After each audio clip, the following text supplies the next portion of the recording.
You will fail at some point in your life. Accept it. You will lose. You will embarrass yourself. You will suck at something. There's no doubt about it. And I know that's probably not a traditional message for a graduation ceremony, but hey, I'm telling you, embrace it, because it's inevitable. And I should know. In the acting business, you fail all the time. I found that nothing in life is worthwhile unless you take risks. Nothing.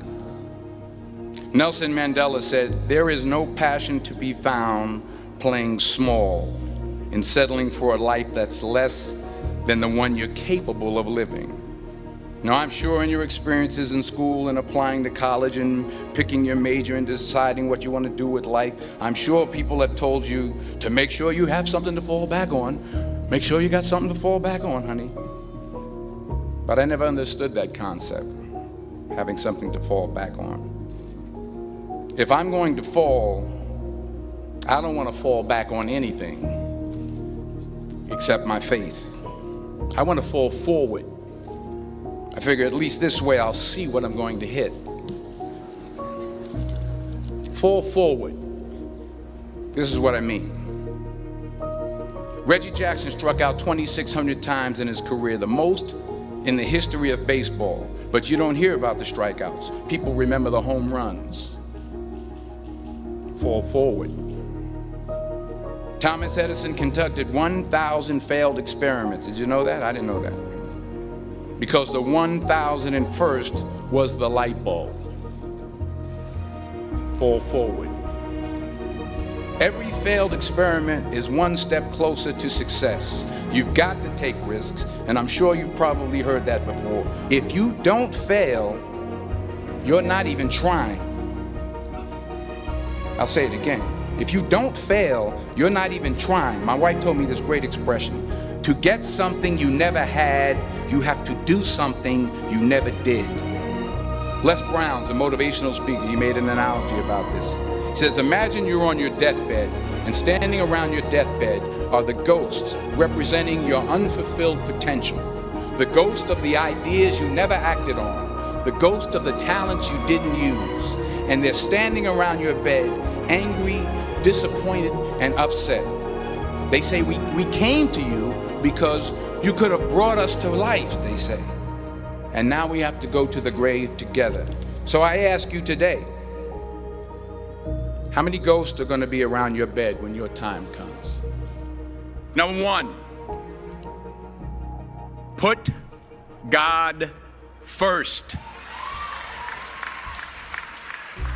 Put God first in everything you do. Everything that you think you see in me, everything that I've accomplished, everything that you think I have, and I have a few things, everything that I have is by the grace of God. Understand that. It's a gift. 40 years ago, March 27th, 1975, it was 40 years ago, just this past March, I was flunking out of college. I had a 1.7 grade point average. I hope none of you can relate. I had a 1.7 grade point average. I was sitting in my mother's beauty shop. They still call it beauty shop now? What they call it now? Yeah, I was sitting in the beauty parlor. I was sitting in my mother's beauty parlor, and I'm looking in the mirror, and I see behind me this woman under the dryer. And every time she looked up, every time I looked up, she was looking at me, just looking me in the eye. And I didn't know who she was, and I said, she said, somebody give me a pen, give me a pencil, I have a prophecy. March 27, 1975, she said, boy, you are gonna travel the world and speak to millions of people. Now mind you, I flunked out of college. I'm thinking about joining the army. I didn't know what I was gonna do, and she's telling me I'm gonna travel the world and speak to millions of people. Well, I have traveled the world, and I have spoke to millions of people. But that's not the most important thing, the success that I had. The most important thing is that what she taught me and what she told me that day has stayed with me since. I've been protected, I've been directed, I've been corrected. I've kept God in my life, and it's kept me humble. I didn't always stick with him, but he always stuck with me. So stick with him in everything you do. If you think you want to do what you think I've done, then do what I've done and stick with God. Number 2, fail big. That's right. Fail big. Today is the beginning of the rest of your life, and it can be very frightening. It's a new world out there. It's a mean world out there, and you only live once. So do what you feel passionate about. Take chances professionally.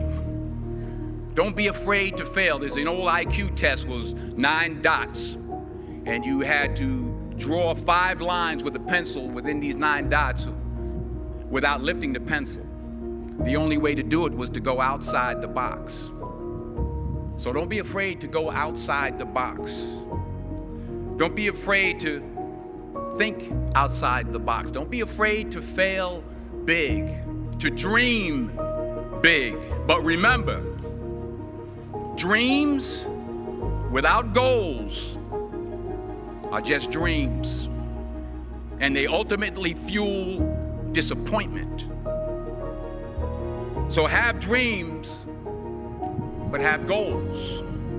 Life goals, yearly goals, monthly goals, daily goals. I try to give myself a goal every day.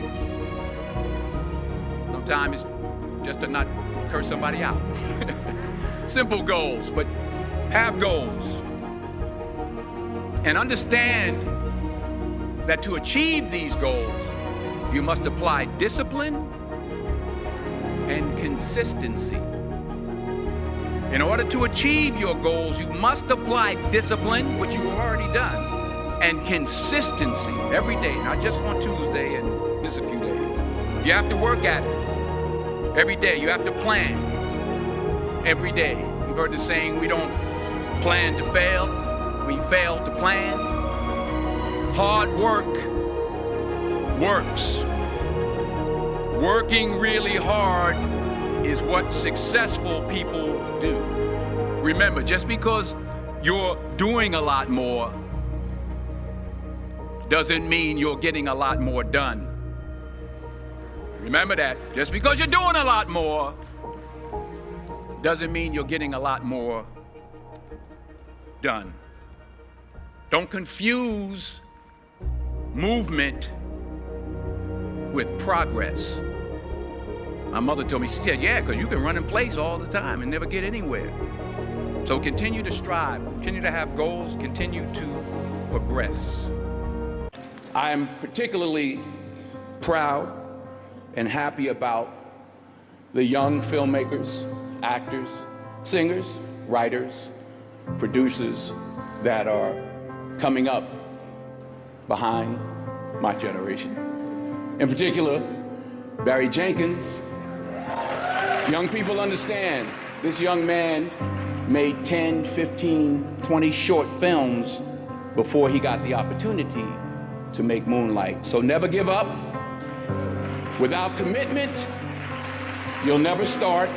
But more importantly, without consistency, you'll never finish. It's not easy. If it was easy, there'd be no Kerry Washington. If it was easy, there'd be no Taraji Henson, P. Henson. If it were easy, there'd be no Octavia Spencer. But not only that, if it were easy, there'd be no Viola Davis. If it were easy, there'd be no Michael T. Williamson, no Stephen McKinley Henderson, no Russell Hornsby. If it were easy, there'd be no Denzel Washington. So, keep working, keep striving, never give up, fall down 7 times, get up 8. Ease is a greater threat to progress than hardship. Ease is a greater threat to progress than hardship. So, keep moving, keep growing, keep learning. See you at work.